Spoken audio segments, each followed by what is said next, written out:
Good morning and welcome to Morning Movie News, where it's not even Labor Day and Oscar campaign season is heating up, thanks largely to the Venice Film Festival that is going on right now. Downsizing premiered yesterday to favorable reviews, but nothing like the response to Guillermo del Toro's The Shape of Water, which you might have noticed, at least in the United States, was trending this morning, thanks to amazing buzz out of the gate. I'm sorry I doubted you, Guillermo del Toro, but to be fair, from your first trailer, I had no idea how well constructed your movie was from an Oscar bait perspective. Also, I guess we should never underestimate Fox Searchlight, who has an amazing history of getting films the gold, right? It used to be Harvey Weinstein who was the Oscar whisperer, but since he's out of money, it looks like Fox Searchlight has emerged as, one of the new kings of awards season. Now, of course, they had a setback with Nate Parker and the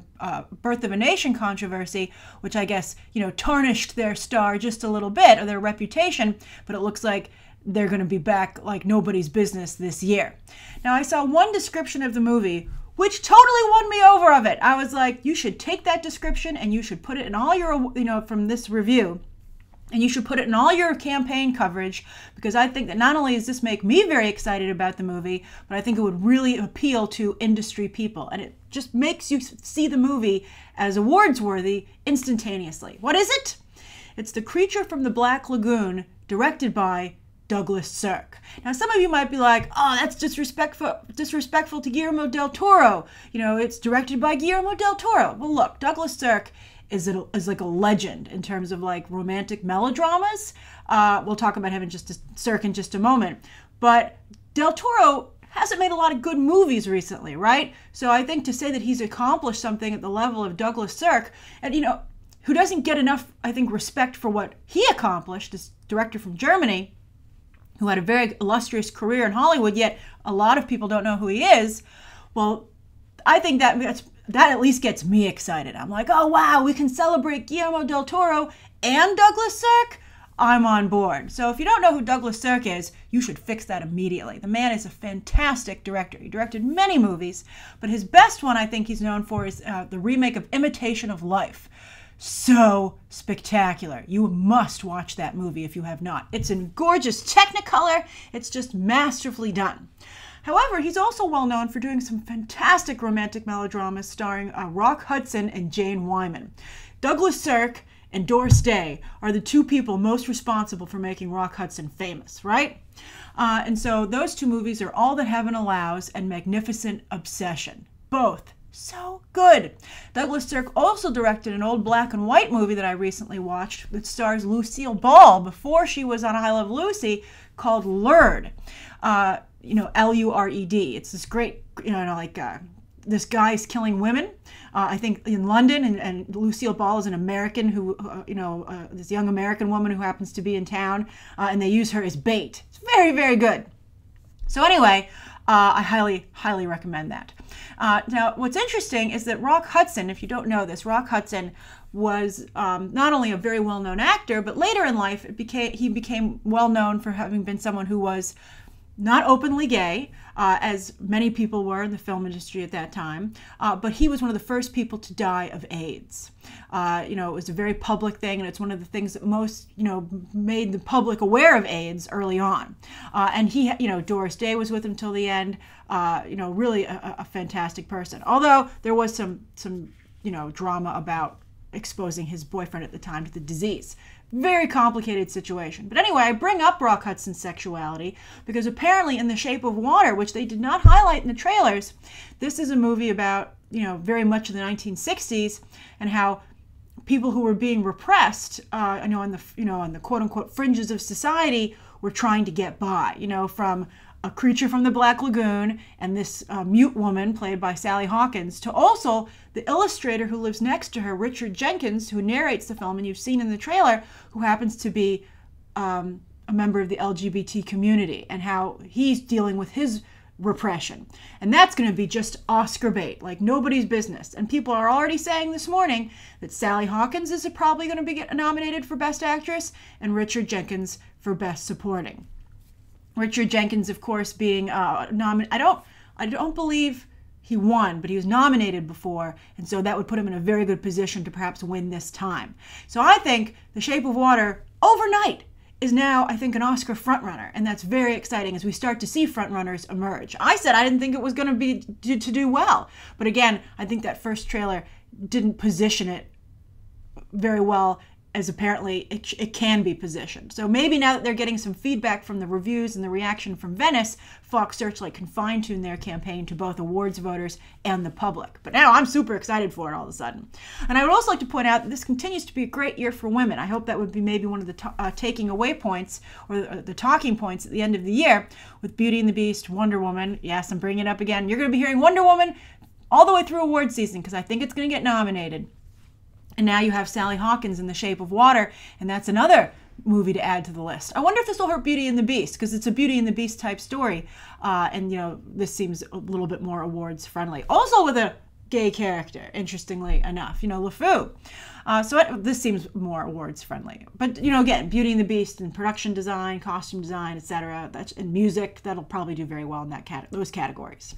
All right, so the next thing about Oscars is that maybe this is a good year for motion capture as well, because Peter Chernin over at Fox has said, the time has come. We're getting Andy Serkis an Oscar, right? He's being very public about it. I don't really know if I don't have that much bravado, because I feel that if you don't deliver, it's going to make you look really bad. And also, it's almost a challenge. And I think a lot of people in the industry might be like, you can't tell us what to do. I'm not giving you an Oscar, right, for Serkis. And I would also say that Peter Chernin is leaving out the really obvious second half of that sentence, is that the time has come because we ain't making any more Planet of the Apes movies with Andy Serkis. He's done.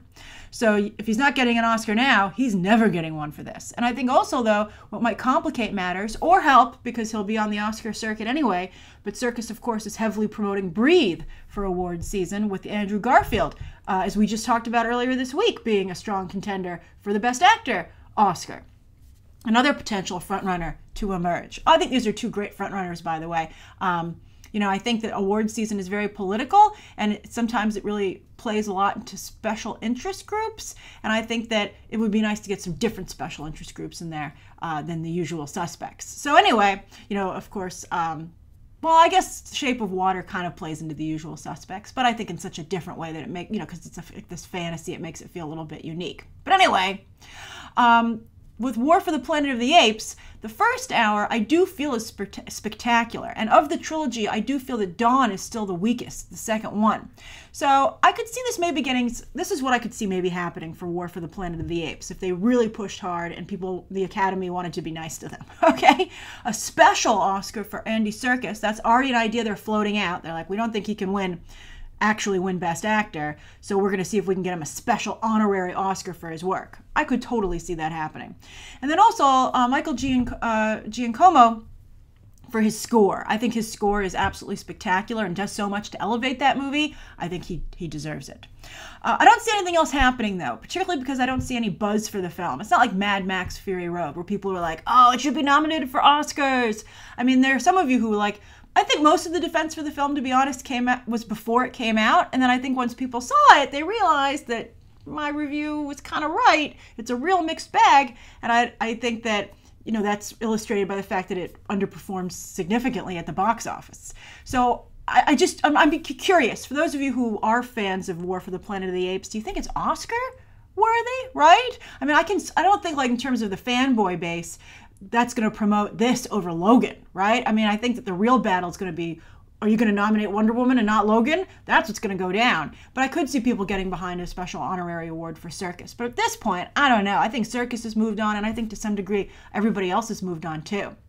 All right, so the third story of the day is very interesting. John Bernthal got himself a nice headline because, again, slow news time. So, you know, publicists are doing a nice job taking advantage of that. So they're able to get him a headline with a nice big picture of him on the front of all the trades, talking about how the fact that his next project is Damien Chazelle's First Man. Damien Chazelle, of course, coming off of not just Whiplash, but La La Land, two amazing Oscar-winning films. And they also said, John Bernthal's having a great time. He was just in a supporting role in Baby Driver. He's headlining the upcoming Punisher show. It's a good time to be John Bernthal and a John Bernthal fan. And First Man, that is going to be, I think, a film that people pay attention to. It stars Ryan Gosling and Kyle Chandler and John Bernthal as the three astronauts as part of the Neil Armstrong story. But, John Bernthal isn't playing Neil Armstrong. That's Ryan Gosling. So they were talking about it, and they were like, because it's, they have to fill the space, and but basically this was a puff piece on John Bernthal, right? So people go, oh yeah, John Bernthal, maybe I should consider casting him in my movie.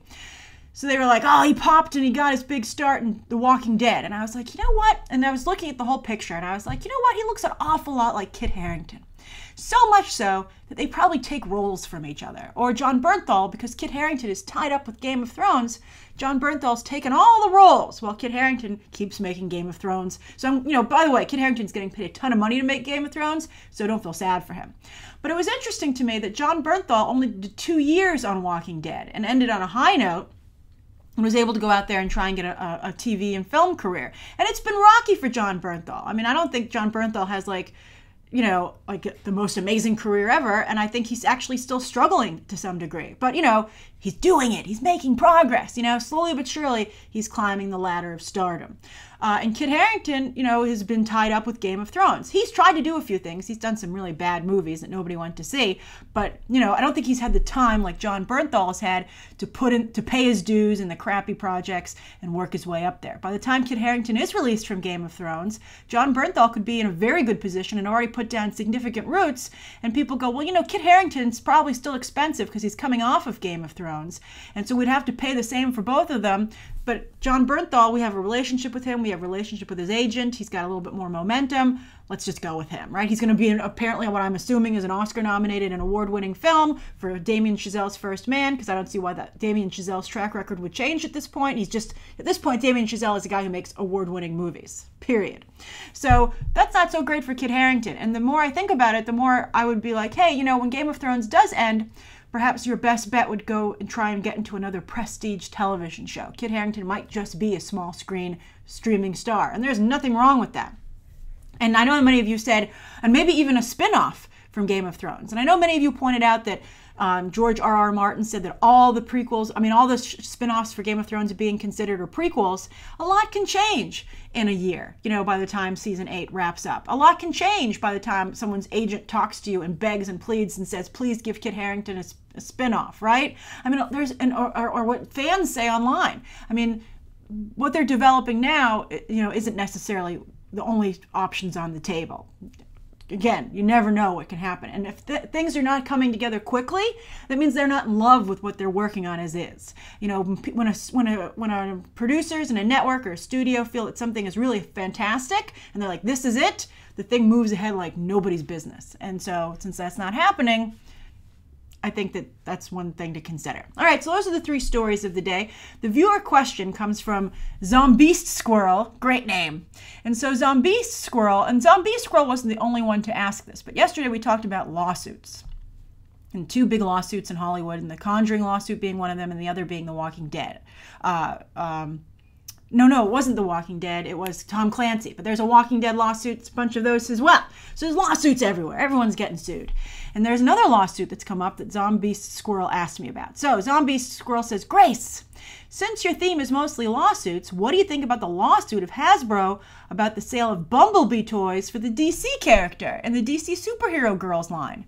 I personally think it's ridiculous and is a threat to the representation of not only a female character, but a female character of color. Please pick my question. Great question. I did pick it. And also, I'd like to just also acknowledge everybody else who asked me about this. So anyway, I don't think you can trademark the name Bumblebee because it's an insect that has a special coloring, and you just can't trademark something that's based on that.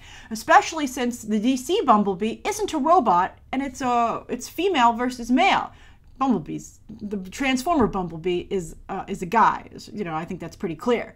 So I don't think anybody would ever confuse the two, right? I think the other problem is that Bumblebee has been around for a really long time. Both of them. The DC version has appeared in Young Justice and Teen Titans. There's a long track record of the character appearing in the same space as the consumer of also Bumblebee. So I think that if I were a judge, I'd be like, this is obviously timed to coincide with your upcoming Bumblebee movie, Paramount and Hasbro, and tough luck. Like if this was a problem, you should have sued as soon as the character showed up anywhere, right? I think it just underlines that Transformers isn't as competitive as it should be, that they think that the Bumblebee character, who's like a third or even fourth tier character in DC, would it all be a threat to like the second most popular Transformer. It just doesn't make any sense whatsoever. So I think that it doesn't work. And I think, quite frankly, as I wrote in my notes, neither company is pushing their respective Bumblebees hard enough. Also, I was looking at images of Bumblebee just to see exactly where she had been used recently. And the first thing that struck me was, hey, it's the Wasp from Marvel. I don't see Marvel suing over that. And maybe if the Wasp is very popular in the upcoming Ant-Man and the Wasp movie, maybe that's one of the reasons they didn't do the yellow coloring for Marvel, because both characters have yellow, black and yellow coloring. But maybe they should push Bumblebee more if the Wasp becomes very popular. Or maybe that would just make it look like DC was yet again looking over Marvel's shoulder. I think that you don't want to rob a female, the fan base of a female character, and as you pointed out, Zombie Squirrel, a female character of color, but they can do better. I think they can do better in terms of a female character of color over at DC. And they should just try harder. I mean, why doesn't Bumblebee have a comic? Why don't they develop the character more? I mean, I think that she's only in the DC Superhero Girls line for, diversity's sake. And I think that her power set is a little too similar to the Wasp, and that's one of the reasons she's just never taken off. Back to the drawing board, try again. So anyway, I'm curious, what would you guys decide if this case was put before you? And also, which character do you prefer? And do you think that either character genuinely is a threat to the other? And do you think that Bumblebee, I think there's definitely a future for Bumblebee with Transformers. Maybe, they might have ruined that IP at this point. But do you think that there's any potential future for DC's version of Bumblebee? Do you think that that character has wings? All right, so that's today's morning movie news. Thank you so much for tuning in. Please write down below today's top 3 stories, that viewer question, anything you'd like to see covered tomorrow, and any questions that you might have. Thanks for watching. Bye.